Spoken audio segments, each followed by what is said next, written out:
Hello, everybody. I'm Christina Kerp from the Castaway Kitchen, and we are going to talk about my KISS reset. Keto, it's super simple, which is a 20-day kind of back to basics keto program that I want to do starting May 1st. And I want to have this video, this live. I'm also live on YouTube, so this will be on my YouTube channel as well. So you can come back and reference it during the 20 days.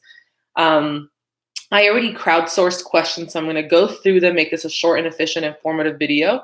And like I said, it's going to be on YouTube, so you can come back to it. So what is the KISS reset?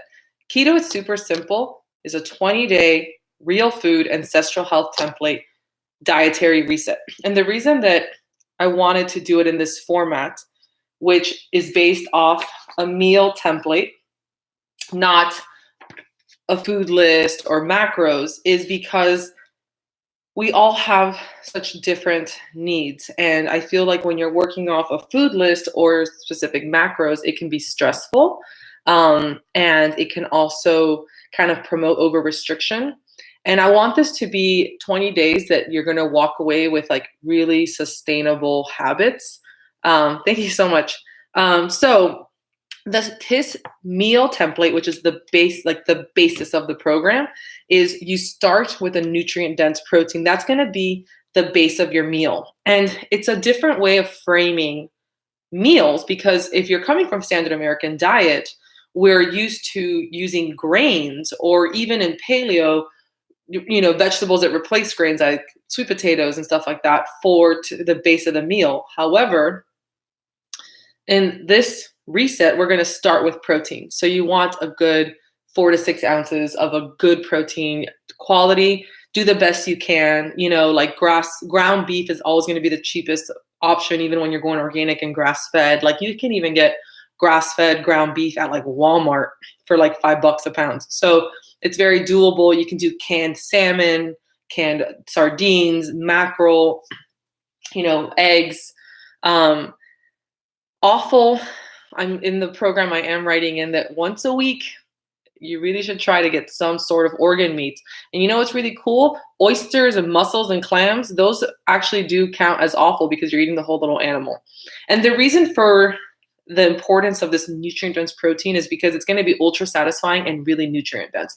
We often don't think of protein as being this nutritious part of our meal, right? We've kind of been brainwashed to think that we're only going to get nutrients from, micronutrients from the plant matter, but animal protein is very nutritious and has a lot of micronutrients. So start with your nutrient-dense protein. Second, you add really potent plant matter, and you don't need to add a ton. And this is going to be really helpful for those who have lower GI issues. So if you have SIBO or if you have, just any kind of bloating and stuff like that, you're going to it's going to be harder to digest like cruciferous vegetables and those really fibrous things that like have a lot of prebiotic and digest in your lower GI. So you can just stick to small amounts of leafy greens, fermented vegetables, and fermented vegetables are a really great way, like kimchi or sauerkraut, because even though they might be cruciferous vegetables, they're fermented, which means they're further broken down. They're a lot easier to digest. Plus, you're going to get the added benefit of beneficial bacteria. So you can do leafy greens like herbs. Fresh cilantro, fresh parsley in your meals, adding some squeeze of lemon or the zest. Your spice rack is full of nutrient density. So don't forget to use your spices, turmeric and ginger and cinnamon, mustard seeds. So that's the second component of your KISS meal template. And then the last thing is you're going to finish with fats, avocado, your sauces like your mayos and your chimichurris, bacon, olive oil. And the thing is, it's the last thing you add to your plate because when you're starting with protein as the base of your meal, many proteins are pretty high in fat already. If you're doing a ribeye, if you're doing ground beef, if you're doing pork. So depending on what kind of protein you're using, you add then the fat to it. And like the fat that's part of the proteins that are already in our diet are always going to be the best. Like it's already that natural balance. It's already a part of nature. But if you're doing like a chicken breast that's really lean, you're going to want to add more fat. So that is the meal template, and that is the KISS reset. So it's 20 days of eating animals with super nutrient dense plant matter and finishing with healthy fats. Now, other than just the template, the things that we're going to, there's a strategy for health. And the strategy for health is going to be getting plenty of electrolytes.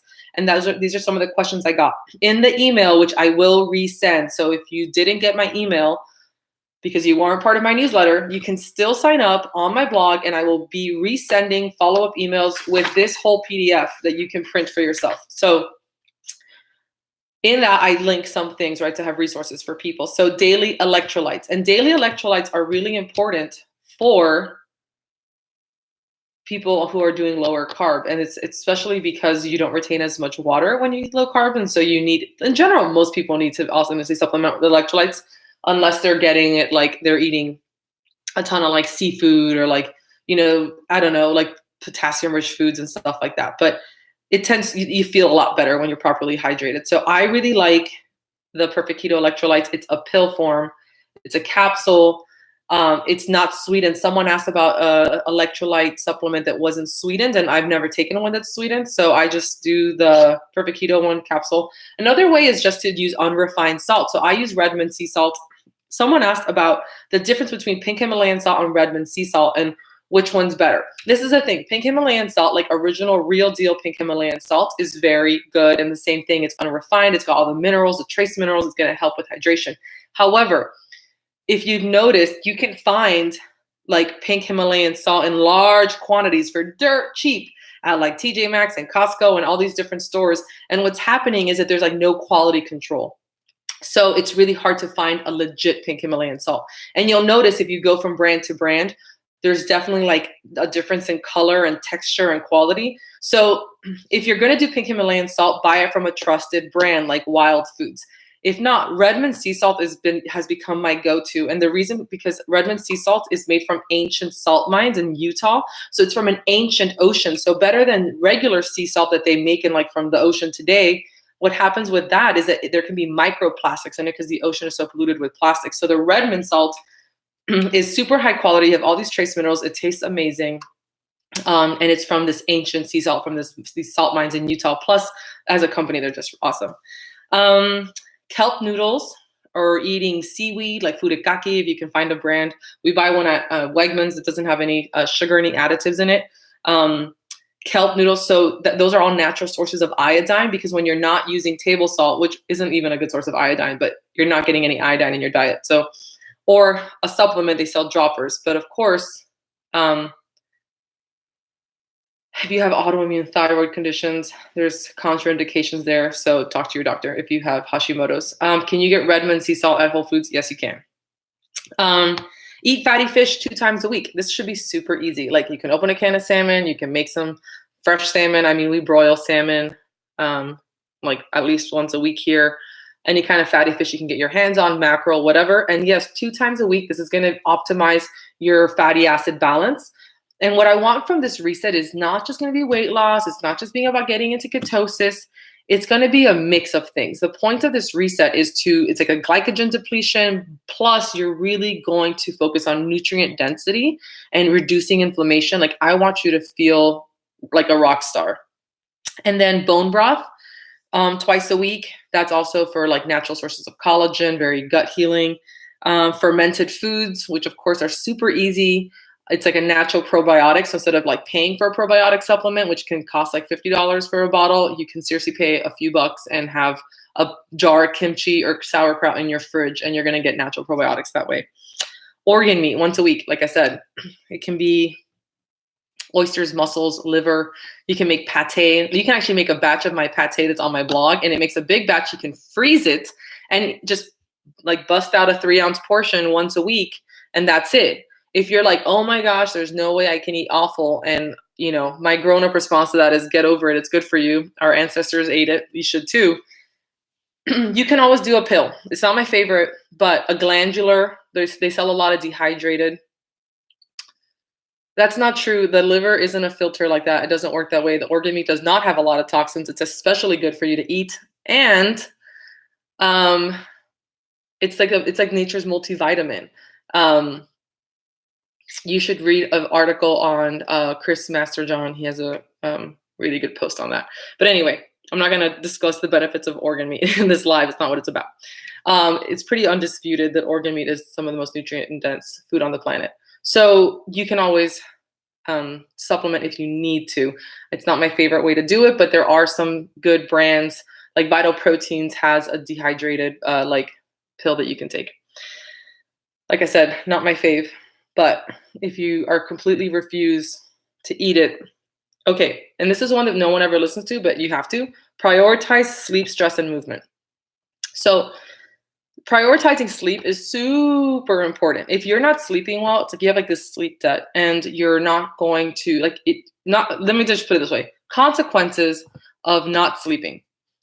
Insulin resistance, it like dysregulates the shit out of your blood sugar. That's a number like you like stress and it creates stress on your body. Your immune system suffers. Your brain can't shut down. Your cognitive function is impaired. And guess what? You're not going to lose weight. If you want to lose weight and you're not sleeping, that's why you're not losing weight. So sleep more. I see this a lot. A lot of people go keto and then they're like, oh my God, I can't sleep at night or I need to sleep less. And what happens is you just have to like figure out how to get yourself to sleep at night, even if that means implementing a little bit more carbs at night, because there's like something with our like pineal gland, which produces melatonin. And I think it needs glycogen for that. So sometimes if we're too glycogen depleted, that can cause that like hyperness at night. But taking magnesium helps. Someone did ask if I supplement with electrolytes, do I still take magnesium glycinate? And I do. I take magnesium glycinate every night, no matter what.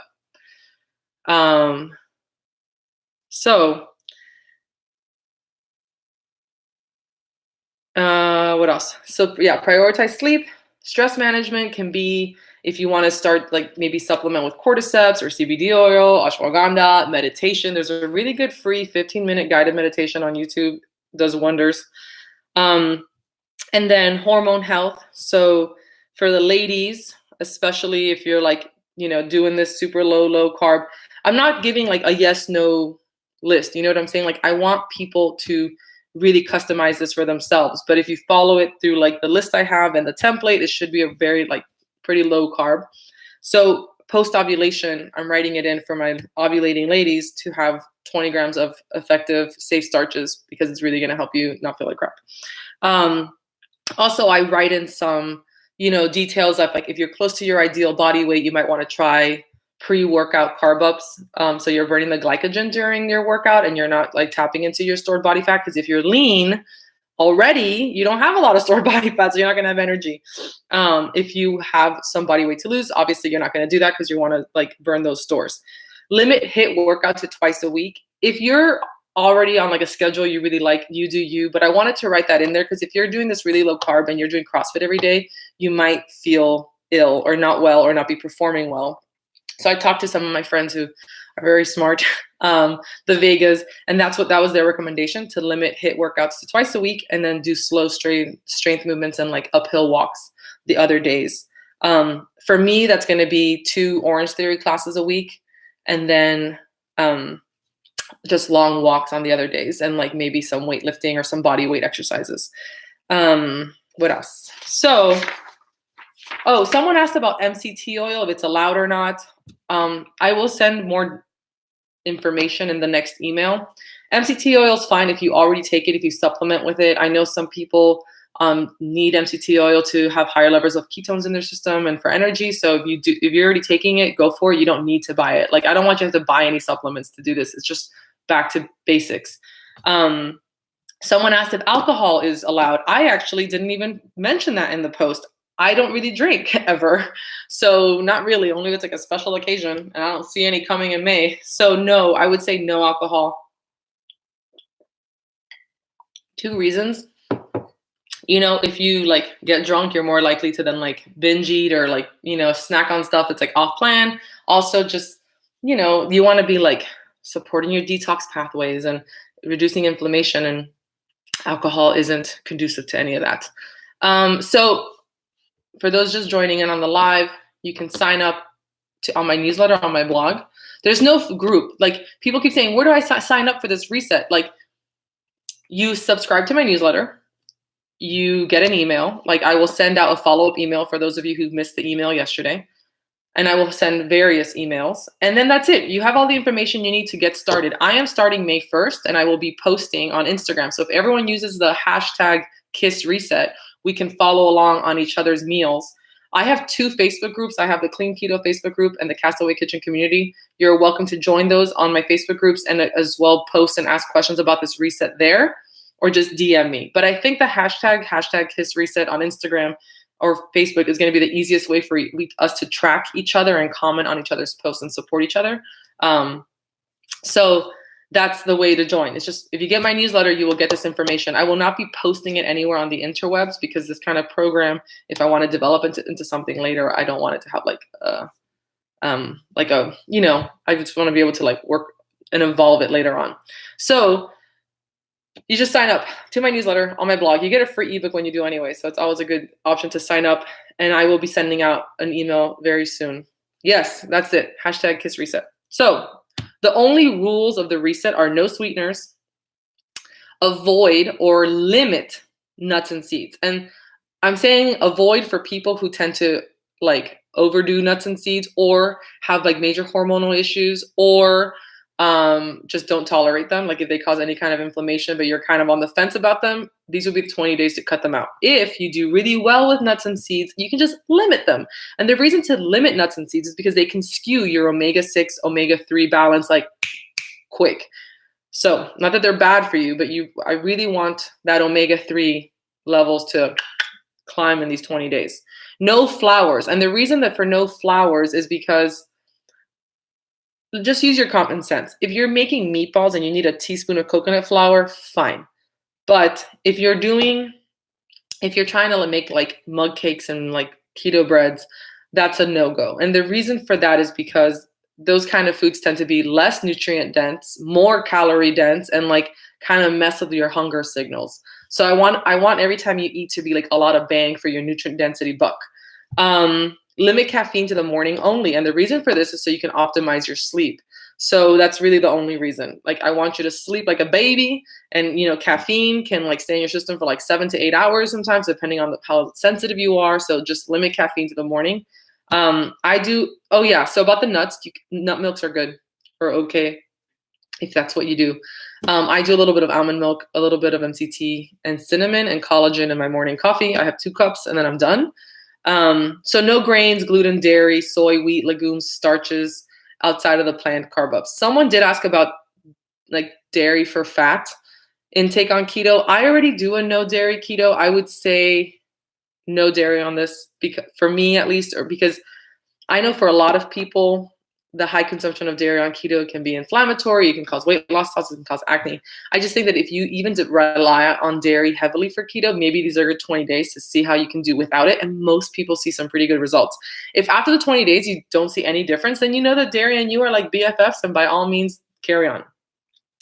So what is allowed, which is different from most other resets, is you can do 90 to 100% dark chocolate. It usually comes in squares, I like the Thrive Market and the Ultra Eco.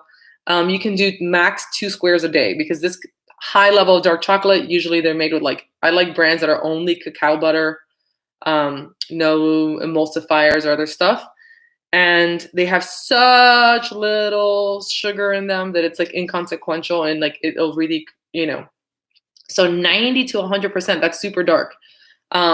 2 pieces a day max. And then also, if you have a protein powder you really like, I like the Quip Foods, the Paleo Pro. They're just 3 ingredients. It's egg white, protein beef isolate, cacao or vanilla. And then these are sweetened with, I think, stevia and or monk fruit, which would be the only sweetener allowed. But when you're doing a protein shake, it's not like you're eating a cookie or a bar. It's it's satisfying. You're just mixing it with water or milk, and it's going to give you protein, which is going to keep you fuller longer. So I would say that that's a worth it thing. And I actually learned this. I forgot what was her name. There was a girl I used to follow, and she was super fit, but she say that she's sometimes when I just have a craving for something sweet, I'll have a protein shake, which is kind of sweet, but then it also keeps me full, and it has protein, which has added benefits. And I find that that's a really good way to kill the cravings. And oftentimes after a meal, when you want something sweet, probably because you're still hungry, so have a protein shake and you get the protein, and then you're really full. So Someone asked if stevia and monk fruit are allowed, and my no, I'm doing no added sweeteners, like because I don't want any treats essentially, or fat bombs during this time, because I want that when we have cravings to really fulfill them. So with food that's nutrient dense and like craving 911, if you've done all that and you drank the water and you ate your food and you still really want that chocolate, a piece of 90 or 100% dark chocolate, which isn't going to stimulate those like sweet centers on your tongue and the reward system in your brain. If that's satisfying, then great. That's what you needed, you know? Okay. And that's it. No more rules or parameters. Just build your plate off of this template for 20 days. Protein, added nutrient-dense greens, fat. I'm saying don't track calories or macros. Someone asked me about how much protein for a woman. I'm like, just eat to satiety. Protein's really hard to overeat because it's so satisfying. Our bodies have a good like break system for that. So just eat to satisfaction. Try really to take these 20 days to tune into your body's natural hunger cues. So no tracking, no calorie counting. Just listen to your body. Eat when you're hungry. Stop when you don't. If you're doing it right and you're properly hydrated, properly rested, and you're eating this meal template, it should be crave crushing. You should feel really good, and you're really gonna turn into your natural hunger signals and regulate those hunger hormones. Keep a food journal. Really important. That way, you know what meals made you feel your best, and what you really enjoyed and what you didn't. Taking pictures of your food and sharing it online is a really good way to do the food journal. And keep accountability. So it's not about restrictions. It's about getting back to the basics and truly honoring an ancestral template. Someone asked if this will be good for weight loss. I do think that most people will see weight loss on this if they're truly like, if you're eating everything like and nurturing your body and resting and you're hydrated. Like the way weight loss and healthy weight loss works is like it should trickle down. It's a trickle down effect. The body needs to reduce inflammation and like it loses a water weight first, and then it starts balancing hormones, and then when it feels comfortable and safe, it'll start shedding the weight. So if you've been kind of stuck, this might be a good way to do it without overstressing your body, because sometimes under eating, which can happen organically on keto because we're so satisfied with all the fat and stuff, can cause really big calorie deficits without us even noticing. And sometimes that can cause a weight loss stall, which is nuts. So I do think it will be effective for weight loss. To that end, I have a detox support list on the PDF, which you will get via email, that if you start seeing rapid weight loss, like make sure you're eating foods that are going to support your natural detox pathways. That's also really important. We store a lot of toxins in our body fat. So eating foods that will naturally support your body's natural detox pathways is going to be important to keep that rolling. So like broccoli sprouts are like a super good one, especially if you have a hard time digesting cruciferous vegetables. Having the sprouts, like having a little bit of broccoli sprouts, it's like the equivalent is the equivalent of having like a ton of broccoli. Bruce, it's the FedEx guy. Activated charcoal is another good way to help your body like binds. It's a good binder to get stuff out of your guts. And drink plenty of water. Epsom salt baths, also super good for detox support and very relaxing self-care. So I do talk about that. I do list some stuff here in the PDF, and just the things that are listed on the yes food list, they do. Like offal, liver is going to support the natural detox. The broccoli sprouts or any kind of cruciferous vegetables, anything in vitamin C, the citrus zest, that's why that's on there. So the program is naturally geared toward helping that. And that is it. That's really all someone did ask. So just quick fire questions. Will it help for IBS? It can help, of course. Anytime you're eating real foods, unprocessed foods, it's going to be helpful for IBS. Because you don't need to eat like cruciferous vegetables or anything that may cause gas, it can be helpful. You can really get through this by eating like baby arugula and fermented veggies and like olives and those kind of things, and avocado for your greens, and like those herbs, like, you know, something like cilantro and parsley and stuff. And what was the other one? 20 days. You can start it whenever you want. That's the biggest confusion. People are like, but where do I sign up? I'm like, there's not like a roster. You're just doing it, and you can do it whenever you want. This is your body. This is your life. You're in charge of your health. It's 20 days. You can start today if you got the email yesterday. I am starting May 1st because I just it's a good date. I will send out the second email tomorrow. Oh yeah, so that's true. So Heather made a good point. If you're taking activated charcoal, you have to take it away from everything else. Like you cannot take, it should say it on the bottle, but I guess it doesn't. I can mention this in the second email. But if you take activated charcoal, in general, like when you take your supplements, like don't take supplements with coffee in the morning. And again, like if you're taking an antimicrobial, you wouldn't take it like with the same time you're drinking kombucha or like eating sauerkraut or taking a probiotic. You have to like take it separate. And same thing with activated charcoal. It's going to take whatever's in your gut and clean it out. So if you just took a probiotic or you just took medication or you just took another supplement, you don't want to take it with activated charcoal. It's usually like something you take isolated on its own. So yeah. Birth control, yes, thyroid medication, very important. Don't take it. It will like null and void that. But it is a good bind. That's the thing. If you're like, because this is a little lower on the fiber, because you're not going to be doing like psyllium husk or flaxseed, and there's not a lot of like bulk here. The reason I like the activated charcoal is to help clear out the toxins from the gut in lieu of fiber. Plant fiber is really good at doing that. But if someone does this and they're a little low on the plant fiber, then activated charcoal will kind of like help in that. But it's not, you don't need it. You don't need to buy any supplements to do the KISS reset. It's just a suggestion in the detox section of it. What else? I think that's it. Everything else is covered in the reset. I will send out the second email tomorrow for those of you who didn't get it. And one last time, because I know you're going to ask, if you subscribe to my newsletter, you will get everything you need for the reset. I will be sending out several emails to support this reset. And in each email, I will have a link that you can download this 3-page PDF. It has the meal template, the description, the food, like this is just like a suggestion, but like ideal food list, the strategy for optimal health, hormone health, detox support, reset rules, cravings 911, and then a little closing out notes. So this is the 3-page PDF that you will get. It's all free. I'm doing this. This is kind of like I wrote this for myself, and I was like, I'm going to do this. I'm going to do this for 20 days. May 1st, came back from vacation, needing a little like, I've actually already been eating like this because when I think of something, I'm kind of like, I can't help myself. I start right away, but I'm still going to like officially start posting about it May 1st. And yeah, and we're going to do it together. So just subscribe on the blog and I will be sending you the information as you need it. Don't worry, the next email, like I said, will go out tomorrow. So you have plenty of time to prepare before the 1st of May. And that's it. We don't need to overcomplicate it. There's no other crazy rules and restrictions. There's no macros or grams. Just listen to your body. We're going to do it together.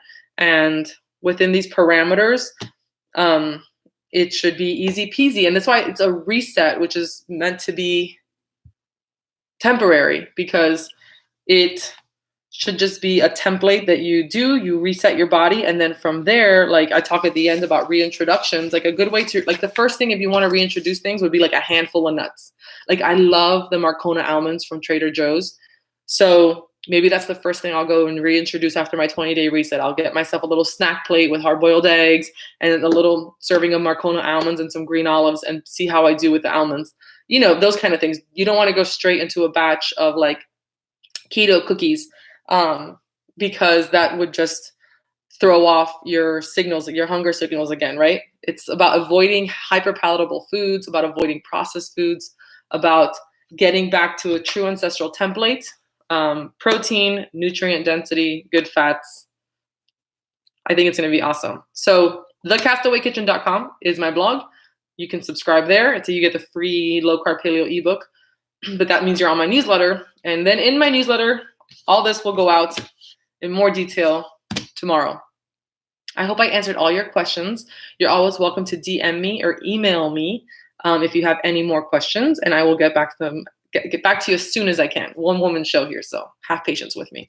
But that's it, guys. I'm really excited. I hope you guys have a super good day. I'm going to go get my nails did and take a little self-care day.